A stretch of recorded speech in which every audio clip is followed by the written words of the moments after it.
Last night, I was up till 3 AM coding snow. This is for a horror game I want to make. I'm totally not ripping off any other games.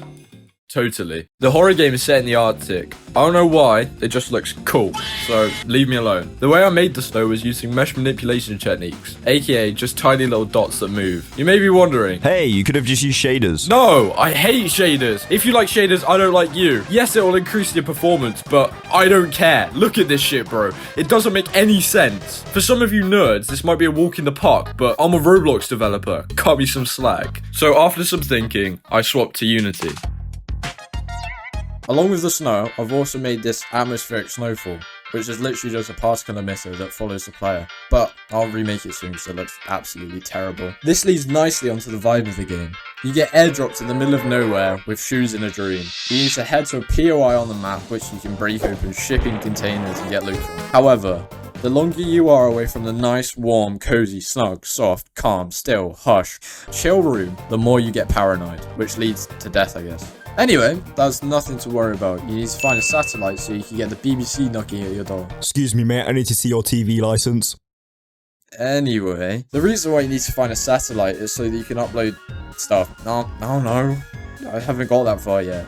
If you have any ideas, please let me know in the comment section below. All this, however, has been causing minor performance issues, so let's work on that. One of the ways we are going to optimize is with the chunk system, like Minecraft. The way this works is it only generates 4 planes around the player. Once the player leaves a chunk, it will unload and load a new chunk in front of them. The snowstorm and fog will cover up all the technical wizardry going on in the background. So far, I've completed some of the main systems I'll need for the game, including the paranoia system. At the moment, it's very bare bones as I don't have all of the assets that I need to complete or polish it, but it's quite simple. It's literally just a timer that starts counting down as soon as the player leaves the safe zone. Same with entering, but instead it goes up. Really smart stuff. I know. In this clip, in the console, it will list the changes in the paranoia meter, going down as I leave the safe zone and increasing as I head back in. This system will be used to spawn more enemies the longer the player is outside for. Considering this is my first Unity project, it's pretty easy. What could go wrong? Now the player's outside, we could talk about the chunk system.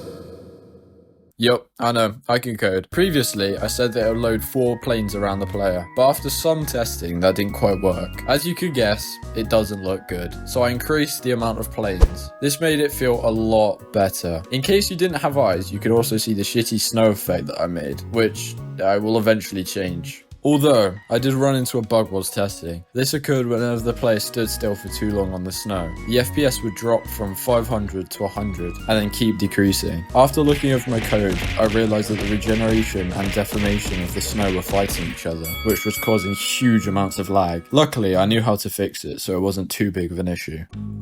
Alright, this should have fixed it. Wait, let me stand still. Right. Whoa, oh, wait, 400? 500? Wait, yeah. I think it just works. I think. Yeah, it should. Yeah. Because before it was like 100, now it's going from like 400 to 500. Anyway, back to the chunk system. This works by tracking the player's coordinates, aka the position for my non-developers, and placing 6 planes around them, creating an illusion of infinite snow, which will be convincing once I've done the visual side of the game. Even though it's sound system, it really wasn't, and I encountered many issues while making it. Now onto the visual side of the game. I started by installing the Unity HDRP pipeline, which is a higher and more profound graphics pipeline. Even though this isn't meant for games and more for showcases, I'll still be using it with some trickery. Installing this, however, came with a new learning curve. Alright, so do I have it now?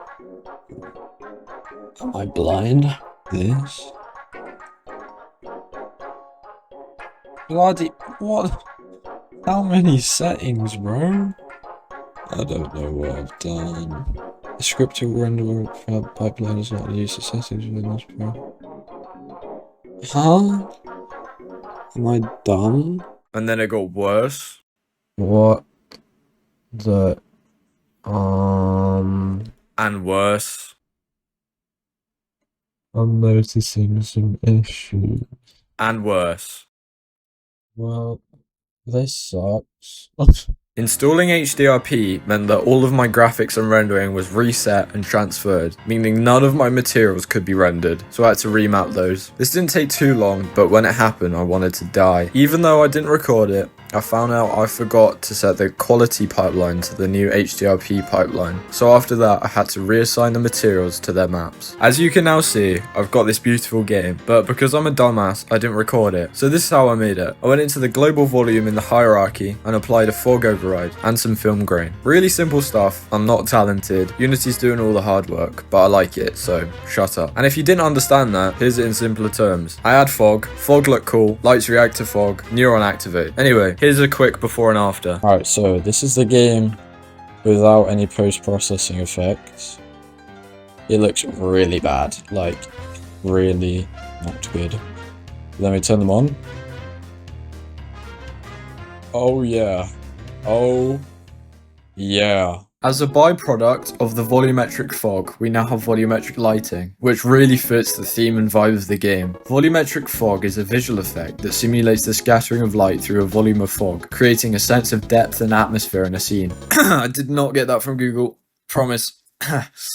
Anyway, the fear of thinking I broke my game was so worth it. But anywho, look at it. It looks fucking awesome. I've got lots of ideas on the environment for this game, so in future devlogs, you will not be disappointed. Now, let's recap the to-do list that my editor made for the visuals that we are now implementing as part of the storyline. We have created the chunk system, which loads the chunks around the player as they move.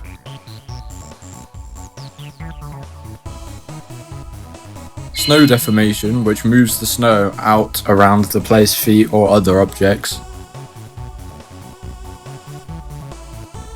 The snow particles, which we didn't actually fix but it adds immersion. The paranoia system, which counts down as the player leaves a safe zone and then counts back up as they enter back into it.